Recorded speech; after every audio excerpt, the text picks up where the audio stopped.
एक समय की बात है। एक गांव में एक किसान रहता था। उसके पास एक छोटा सा खेत था। अपने खेत पर वह कड़ी मेहनत करके बहुत अच्छी फसल उगाता था। परंतु कुछ समय से उसे एक कौवा ने बहुत परेशान कर रखा था। वह कौवा किसान के खेत के निकट ही एक पेड़ पर रहता था। जब फसल पककर तैयार हो जाती थी, तो वह कौवा अपने सभी साथियों को बुलाकर फसल पर धावा बोल देता था और फसल को बहुत नुकसान पहुंचाता है। बहुत सोच विचार करने पर किसान ने इस परेशानी से छुटकारा पाने का एक उपाय ढूंढ निकाला। एक रात किसान ने अपने खेत में जाल बिछा दिया और जाल के ऊपर अनाज के बहुत सारे दाने फैला दिए। पौ फटने पर जैसे ही कौवे की नजर अनाज के दानों पर पड़ी, तो उसने अपने सभी साथियों को अनाज पर धावा बोलने के लिए पुकारा। थोड़ी ही देर में खेत में बहुत सारे कौवे अनाज चुगने के लिए उतर आए। दुर्भाग्य से एक कबूतर भी उन कौवों के साथ खेत में अनाज चुगने आ गया और उन सभी कौवों के साथ किसान के बिछाए जाल में फंस गया। शाम को जब किसान खेत पर आया तो उन सारे कौवों को जाल में फंसा देखकर फूला न समाया।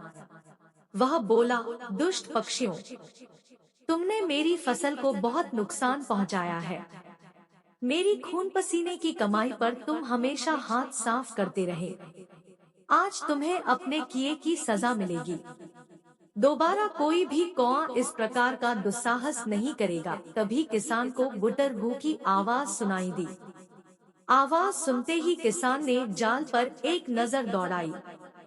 उसे कौवों के बीच एक सफेद कबूतर फंसा हुआ दिखाई दिया।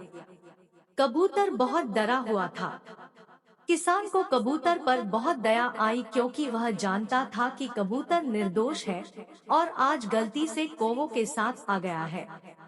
इसलिए वह जाल के पास गया और उसने बहुत सावधानी पूर्वक कबूतर को जाल से छुड़ा लिया।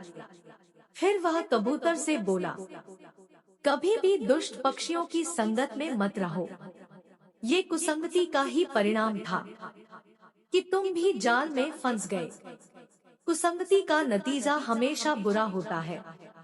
आज तो मैं तुम्हें छोड़ रहा हूँ, पर अब दोबारा ऐसी गलती मत दोहराना। ऐसा कहकर किसान ने कबूतर को आसमान में छोड़ दिया।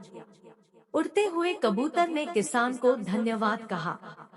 फिर किसान ने अपने खेत की रखवाली करने वाले कुत्तों को बुलाया और उनके कौवों का अंत करने के लिए खेत में छोड़ दिया। कुत्तों ने कौवों को खाकर दावत उड़ाई। शिक्षा, बुरी संगत का बुरा परिणाम।